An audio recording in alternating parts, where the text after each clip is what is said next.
my name is Melda Stena. I'm from class Management Cek NPM 25411062. Analisis prinsip ekonomi mikro terhadap permintaan dan penawaran pasar. Pengertian ekonomi mikro adalah cabang ilmu ekonomi mikro yang mempelajari perilaku individu, rumah tangga, dan perusahaan dalam mengambil keputusan terkait penggunaan sumber daya yang terbatas, khususnya dalam pembentukan harga, permintaan, dan penawaran di pasar. Prinsip permintaan.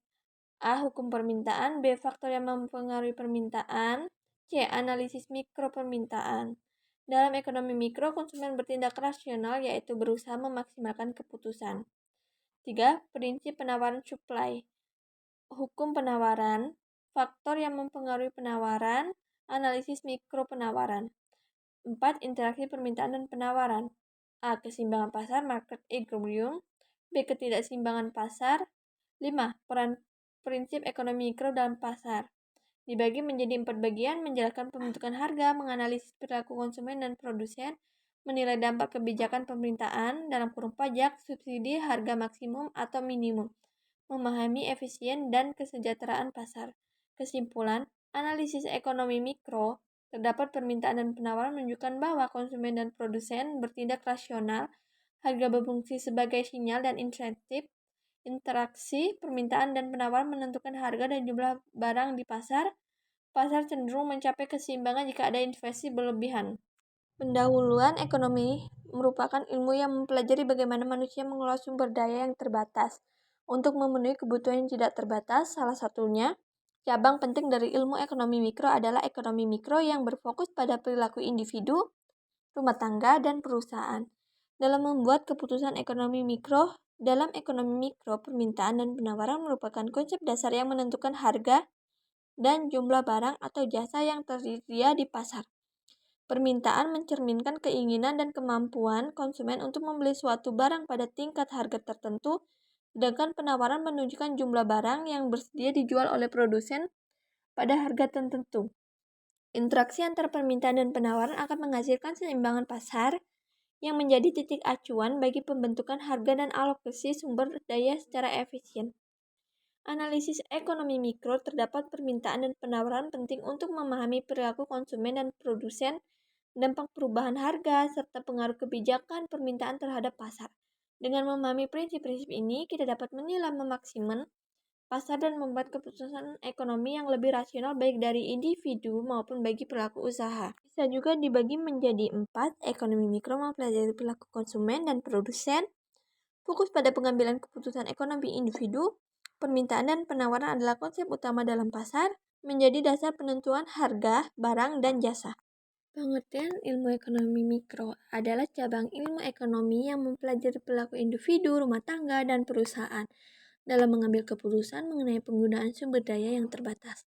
Fokus utama ekonomi mikro adalah bagaimana harga, permintaan, dan penawaran barang atau jasa terbentuk di pasar, serta bagaimana interaksi antara konsumen dan produsen menentukan alokasi sumber daya. Secara sederhana, ekonomi mikro mencoba menjawab pertanyaan, bagaimana konsep menentukan barang dan jasa yang akan dibeli, bagaimana produsen menentukan jumlah barang yang akan diproduksi dan dijual, bagaimana harga pasar terbentuk melalui interaksi antara permintaan dan penawaran. Ekonomi mikro berbeda dengan ekonomi makro yang membahas perekonomian secara keseluruhan seperti inflasi, pertumbuhan ekonomi, dan pengangguran. Dalam ekonomi mikro, fokus lebih spesifik dan terperinci pada satu pasar atau satu jenis barang dan jasa.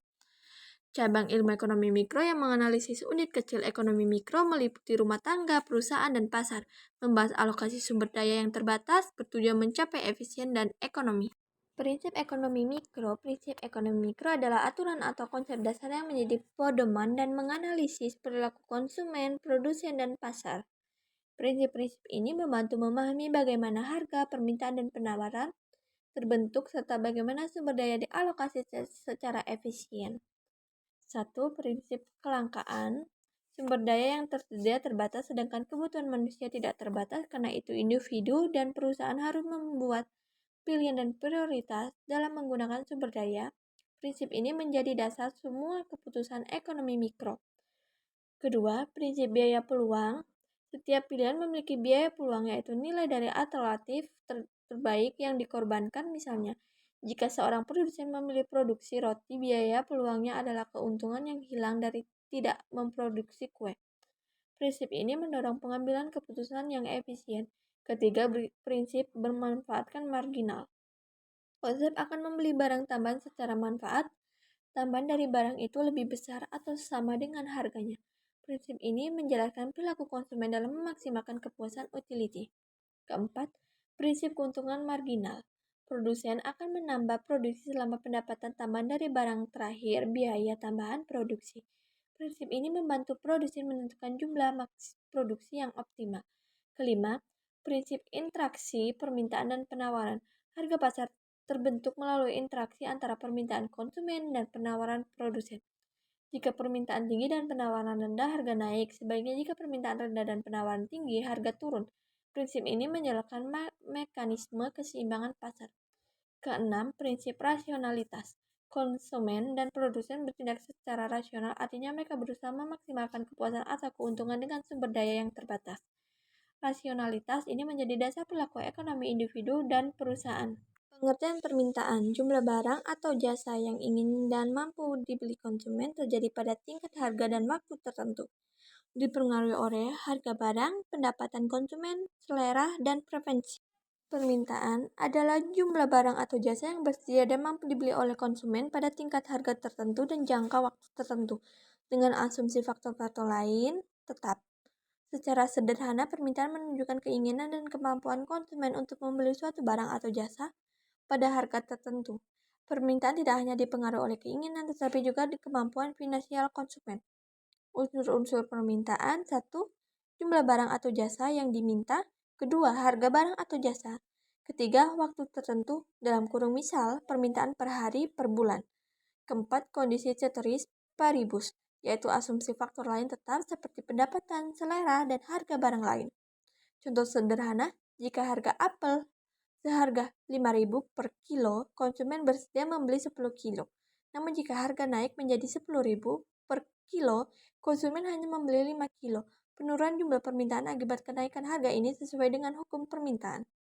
Hukum permintaan: semakin tinggi harga, jumlah permintaan menurun. Semakin rendah harga, jumlah permintaan meningkat. Berlaku dengan asumsi faktor lain tetap, dalam kurung ceteris paribus, digambarkan dengan kurva permintaan menurun.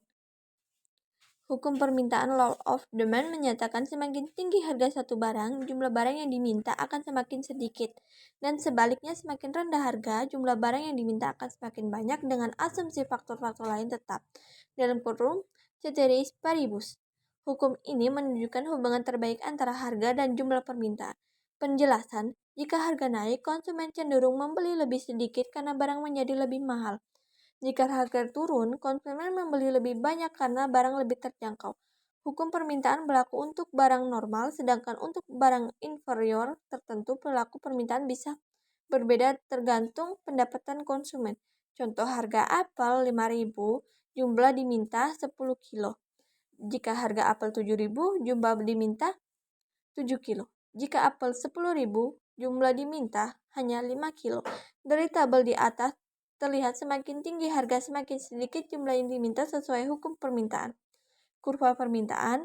Kurva permintaan menurun dari kiri atas ke kanan bawah, mencerminkan hubungan terbalik antara harga dan jumlah permintaan. Sumber vertikal, harga. Sumber horizontal, jumlah barang yang diminta. Pengertian penawaran: jumlah barang atau jasa yang ingin dan mampu dijual produsen, dipengaruhi oleh harga barang, biaya produksi, teknologi, dan jumlah produsen. Penawaran supply adalah jumlah barang atau jasa yang bersedia dan mampu dijual oleh produsen pada tingkat harga tertentu dalam jangka waktu tertentu, dengan asumsi faktor-faktor lain tetap, dalam kurung ceteris paribus. Secara sederhana, penawaran menunjukkan keinginan dan kemampuan produsen untuk menyediakan barang atau jasa di pasar pada harga tertentu. Semakin tinggi harga, biasanya produsen lebih termotivasi untuk memproduksi dan menjual lebih banyak karena potensi keuntungan lebih besar. Unsur-unsur penawaran ada 4. Jumlah barang atau jasa yang ditawarkan, harga barang atau jasa, waktu tertentu, dalam kurung misal penawaran per hari dan per bulan. Asumsi ceteris paribus, yaitu faktor lain tetap seperti biaya produksi, teknologi, dan harga barang lain. Contoh sederhana, jika harga beras 10 kilo per kg, produsen bersedia menjual 50 kilo. Namun jika harga naik menjadi 15.000 per kilo, produsen akan menjual 8 kilo karena keuntungan meningkat. Hukum permintaan. Semakin tinggi harga, jumlah penawaran meningkat. Semakin rendah harga, jumlah penawaran menurun. Produsen terdorong menjual lebih banyak saat harga naik, digambarkan dengan kurva penawaran menaik. Hukum permintaan, law of demand. Semakin tinggi harga suatu barang atau jasa, jumlah yang diminta oleh konsumen akan semakin sedikit dan sebaliknya. Semakin rendah harga, jumlah yang diminta akan semakin banyak dengan asumsi faktor-faktor lain tetap ceteris paribus. Arti adalah hubung terbalik negatif antara harga dan jumlah permintaan. Penjelasan, harga naik sama dengan jumlah diminta turun. Contoh, jika harga apel naik dari 5.000 per kilo menjadi 10.000 per kilo, konsumen cenderung membeli lebih sedikit. Harga turun sama dengan jumlah diminta naik. Contoh, jika harga apel 10.000 per kilo menjadi 5.000 per kilo, konsumen akan membeli lebih banyak. Hukum permintaan ini berlaku untuk barang normal, yaitu barang permintaan menurun suatu harga naik, namun untuk barang tertentu hukum bisa berbeda. Interaksi permintaan dan penawaran terjadi di pasar, konsumen bertindak sebagai pembeli, produsen bertindak sebagai penjual, menentukan harga dan jumlah barang yang diperdagangkan. Interaksi permintaan dan penawar terjadi ketika konsumen dan produsen bertemu di pasar untuk menentukan harga dan jumlah barang yang dipertukarkan. Konsep ini merupakan dasar pembentukan harga pasar dalam ekonomi mikro. 1. Keseimbangan pasar dalam kurung market equilibrium. Keseimbangan pasar terjadi ketika jumlah barang yang diminta dalam kurung QD sama dengan jumlah barang yang ditawarkan QS. Harga yang tercipta disebut harga keseimbangan dalam kurung equilibrium price. Jumlah barang yang dipertukarkan disebut jumlah keseimbangan dalam kurung equilibrium quantity. Pada titik ini tidak ada kekurangan, struggle, atau kelebihan surplus barang di pasar. 2. Ketidakseimbangan pasar. Jika harga tidak berada pada keseimbangan, maka terjadi surplus, kelebihan penawaran, surplus, kekurangan, kelebihan permintaan. Kurva interaksi permintaan dan penawaran. Contoh sederhana, harga 5.000, jumlah diminta 10 kilo, jumlah ditawar 5 kilo. Pada harga 10.000, permintaan penawaran 7 kilo tercapai keseimbangan pasar. Inti interaksi permintaan dan penawaran menentukan harga pasar dan memastikan alokasi barang dan jasa secara efisien. Keseimbangan pasar terjadi saat jumlah diminta sama dengan jumlah ditawar. Harga yang terbentuk disebut harga keseimbangan, tidak ada kelebihan atau kekurangan barang. Pasar cenderung menuju keseimbangan. Keseimbangan pasar market equilibrium. Keseimbangan pasar terjadi ketika jumlah barang atau jasa yang diminta konsumen sama dengan jumlah yang ditawar produsen pada suatu harga tertentu. Pada titik ini, tidak ada tekanan untuk menaikkan atau menurunkan harga karena pasar seimbang. Ciri-ciri keseimbangan pasar, jumlah diminta sama dengan jumlah ditawar, harga stabil pada tingkat tertentu yang disebut harga keseimbangan dalam kurung equilibrium price. Jumlah yang dipertukarkan sama dengan jumlah keseimbangan dalam kurung equilibrium quantity, tidak ada surplus atau kekurangan barang. Contoh keseimbangan pasar, harga 5.000, jumlah yang diminta 10 kilo, jumlah ditawar 5 kilo. Harga 10.000, jumlah diminta 7 kilo, jumlah ditawar 7, keseimbangan. Harga 15.000, jumlah diminta 5 kilo, jumlah ditawar 10 kilo. Harga 15.000, jumlah diminta 5 kilo, jumlah ditawar 10 kilo. Harga 10.000 adalah harga keseimbangan karena jumlah diminta sama dengan jumlah ditawar 7 kilo. Ketiga, ketidakstabilan pasar. 1. Surplus, kelebihan penawaran. Kedua, struggle, kekurangan barang. Kurva keseimbangan pasar dibagi menjadi 3. Kurva permintaan sama dengan menurun dari kiri atas ke kanan bawah. Kurva penawaran sama dengan naik dari kiri bawah ke kanan atas. Titik perpotongan kedua kurva sama dengan harga dan jumlah keseimbangan. Titik ini menggambarkan harga dan jumlah optimal pasar. Analisis prinsip ekonomi mikro. Konsumen sama dengan memaksimalkan kepuasan, produsen sama dengan memaksimalkan keuntungan, harga menjadi sinyal bagi perilaku ekonomi, mendorong efisien alokasi sumber daya. Perubahan harga, harga naik, permintaan turun, penawaran naik. Harga turun, permintaan naik, penawaran turun. terjadi penyesuaian menuju keseimbangan baru. Kesimpulan, prinsip ekonomi mikro menjelaskan perilaku pasar, permintaan dan penawaran menentukan harga. Keseimbangan pasar menciptakan efisien, permintaan untuk memahami mekanisme ekonomi sehari-hari.